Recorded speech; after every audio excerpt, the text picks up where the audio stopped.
ಇನ್ನು ಐಶ್ವರ್ಯ ಗೌಡ ಗೋಲ್ಡ್ ವಂಚನೆ ಪ್ರಕರಣ ಏನಿದೆ ಆ ಪ್ರಕರಣಕ್ಕೆ ಸಂಬಂಧಪಟ್ಟಂತೆ ಇಡಿ ಡಿಕೆ ಸುರೇಶ್ ಅವರಿಗೆ ಎರಡನೇ ಬಾರಿ ನೋಟಿಸ್ ಕೊಟ್ಟು ವಿಚಾರಣೆಗೆ ಹಾಜರಾಗುವಂತೆ ಕರೆದಿತ್ತು. ಆ ಇಡಿ ವಿಚಾರಣೆಯನ್ನ ಎದುರಿಸಿ ಹೊರಬಂದಿದ್ದಾರೆ ಮಾಜಿ ಸಂಸದ ಡಿಕೆ ಸುರೇಶ್. ವಿಚಾರಣೆ ಬಳಿಕ ಪ್ರತಿಕ್ರಿಯೆ ಕೂಡ ಕೊಟ್ಟಿದ್ದಾರೆ. ಇಡಿ ಅಧಿಕಾರಿಗಳಿಗೆ ಹಲವು ದಾಖಲೆಗಳನ್ನು ನಾನು ಕೊಟ್ಟಿದ್ದೀನಿ, ವೈಯಕ್ತಿಕ ಆಸ್ತಿ ಮತ್ತು ಕೆಲ ದಾಖಲೆಗಳನ್ನು ಕೊಟ್ಟಿದ್ದೀನಿ. ಜೊತೆಗೆ ನನಗೂ ಈ ಐಶ್ವರ್ಯ ಗೌಡ ವ್ಯವಹಾರಕ್ಕೂ ಯಾವ ಸಂಬಂಧವೂ ಇಲ್ಲ, ಅದು ಹೇಗೆ ಈ ಕೇಸ್ಗೆ ಲಿಂಕ್ ಮಾಡಿದ್ರು ಅನ್ನೋದು ಗೊತ್ತಿಲ್ಲ ಅಂತ ಡಿಕೆ ಸುರೇಶ್ ರಿಯಾಕ್ಟ್ ಮಾಡಿದ್ದಾರೆ. ದಾಖಲೆಗಳನ್ನು ಪರಿಶೀಲನೆ ನಡೆಸೋದಾಗಿ ಇಡಿ ಹೇಳಿದೆ, ಮತ್ತೆ ವಿಚಾರಣೆಗೆ ಬರುವಂತೆ ಅಧಿಕಾರಿಗಳೇನು ಕರೆದಿಲ್ಲ ಅಂತಲೂ ಕೂಡ ಡಿಕೆ ಸುರೇಶ್ ಪ್ರತಿಕ್ರಿಯೆ ಕೊಟ್ಟಿದ್ದಾರೆ. ಡಿಕೆ ಸುರೇಶ್ ಅವರ ಹೆಸರನ್ನ ಬಳಸಿಕೊಂಡು ಐಶ್ವರ್ಯ ಗೌಡ ವಂಚಿಸಿದ್ಲು ಅನ್ನೋದು ಪ್ರಕರಣ. ತಂಗಿ ಅಂತ ಹೇಳ್ಕೊಂಡು ವಂಚನೆ ಮಾಡಿದಂತಹ ಪ್ರಕರಣ ಇದು. ಆ ಹಿನ್ನೆಲೆಯಲ್ಲಿ ಡಿಕೆ ಸುರೇಶ್ ಅವರಿಗೆ ಎರಡೆರಡು ಬಾರಿ ನೋಟಿಸ್ ಕೊಡಲಾಯಿತು. ಮೊದಲ ಬಾರಿ ಕೂಡ ಇಡಿ ವಿಚಾರಣೆಗೆ ಎದುರಿಸಿ ಬಂದಿದ್ರು. ಈಗ ಮತ್ತೊಮ್ಮೆ ಬರುವಂತೆ ಸೂಚನೆ ಕೊಟ್ಟಂತಹ ಬೆನ್ನಲ್ಲೇ ಇವತ್ತು ಇಡಿ ವಿಚಾರಣೆ ಎದುರಿಸಿ ಹೊರಬಂದು ರಿಯಾಕ್ಟ್ ಮಾಡಿದ್ದಾರೆ.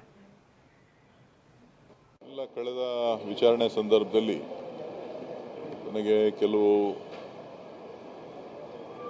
ವೈಯಕ್ತಿಕವಾಗಿ ನನ್ನ ಆದಾಯ ಮತ್ತು ಆಸ್ತಿಗೆ ಸಂಬಂಧಪಟ್ಟಂಥ ಮಾಹಿತಿಗಳನ್ನು ಕೇಳಿದರು.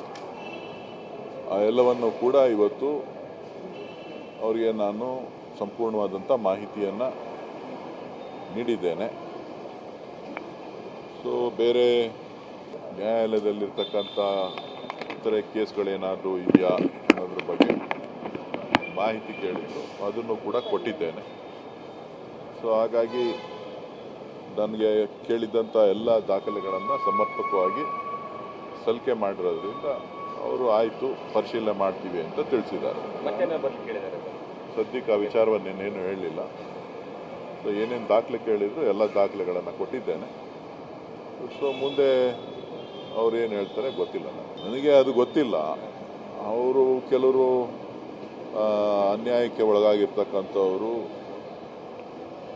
ಏನು ಹೇಳಿಕೆ ಕೊಟ್ಟಿದ್ದಾರೆ ಅದರ ಆಧಾರದ ಮೇಲೆ ಮತ್ತು ಏನೇನಾಗಿದೆ ಅನ್ನೋದನ್ನು ನೋಡಿ ಅವರು ಕರೆದಿರಬೇಕು ಅಂತ ಕಾಣಿಸುತ್ತೆ.